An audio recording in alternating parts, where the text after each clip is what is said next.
At this stage, you would already have researched your candidate's social media profiles, including LinkedIn, Twitter, Instagram, Facebook, as part of your due diligence.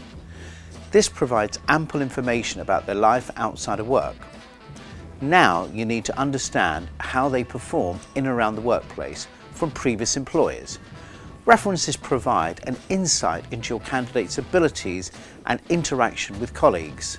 CVs only tell part of your candidate's story from their perspective. References allow you to view the full picture from previous employers. It could also earmark any areas of training or development they may require. Ideally, references will validate your candidate's ability to fulfill the role you're putting them forward to. If they don't, you need to make your client aware of this. It's crucial that as part of this process, you never hold back information. You have an obligation to give your client honest feedback. Always give them the full picture. Let your client make their own conclusions about the references you receive. Don't characterize them as good or even bad. One client's nightmare candidate is another company's dream hire. Transparency is the key. References help you get these answers. You can also use them as a sales tool. If you use your references to reinforce your candidate's ability to do the job, your client may be more likely to make them an offer. For example, if interviewing is your candidate's strength and it didn't go as well as it could have done, but they have a fantastic reference, you can sell this information to your client. This could give your candidate a chance in securing a second or even a third interview. Good references can overcome objections your client might have after the first interview. A successful recruiter will always use reference checks to keep the process moving forward. References can help enhance your reputation as a recruiter. Clients are more likely to work with you if you follow a thorough and honest and transparent process. Taking references also provides valuable opportunities to expand your network. Your candidate's references could become new contacts and generate leads for new business opportunities. Many candidates may already have written references on their file that they can share with you. You can save yourself a lot of time by asking for these as part of your sourcing process. Also at this stage, it's useful to ask for proof of any bonuses the candidate has received in previous roles. This could be in the form of a P60 or a confirmation letter when they were in their last position. If the candidate is not willing to provide any proof of bonuses they claim to have received, this could be a red flag that they're hugely inflating their figures.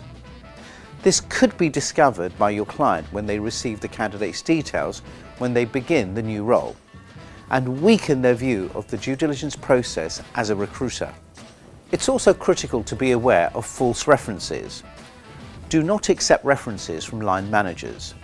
This could be a friendly colleague who will give a biased view. References should always include the HR manager or a senior staff member. Anyone less senior than this could undermine your professionalism, leaving a poor impression with the client. So when should you take a reference? I would take them immediately after the first interview, if there is a continuing interest between the client and the candidate. Don't let the process lose momentum.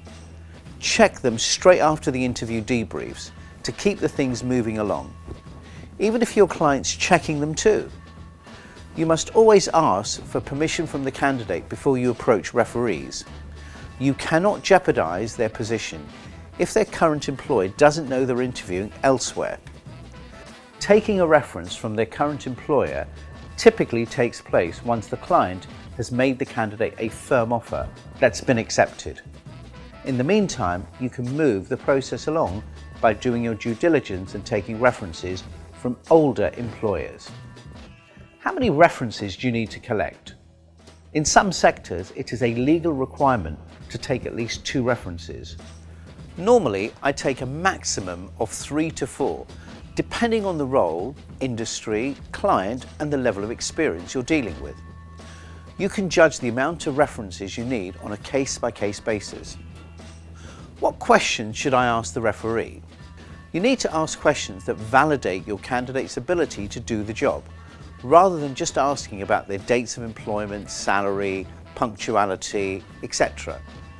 Describe the position you're putting the candidate forward for, and then expand your line of questioning to include, do you think they can do this job? Would you hire them to do this role?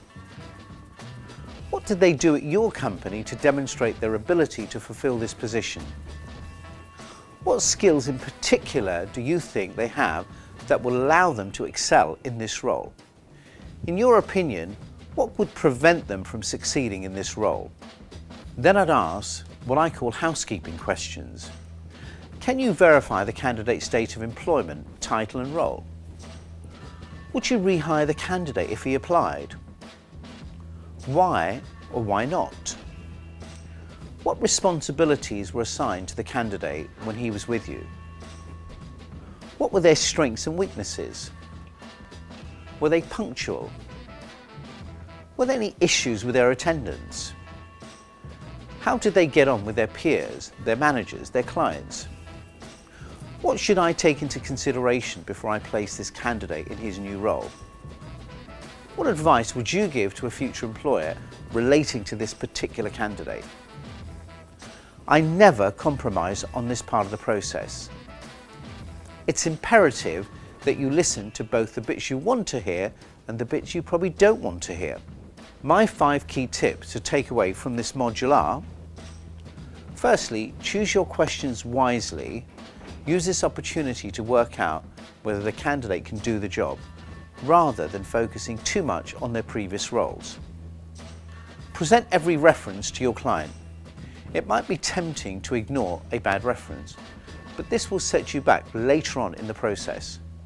Present your written notes on every reference you take to the client, as this demonstrates a high level of professionalism. Exercise your sales techniques when relaying the reference to your client. Focus on information that's relevant and applicable for the role that you're working on. Protect your candidate's confidentiality and always get written permission before approaching referees. Don't let your negligence cost the candidate their job. Finally, in my career, I often gained additional job briefs due to the fact my HR contacts were so impressed with the style and thoroughness of my reference checks. A high level of service at this stage will separate you from your peers and lead to further opportunities.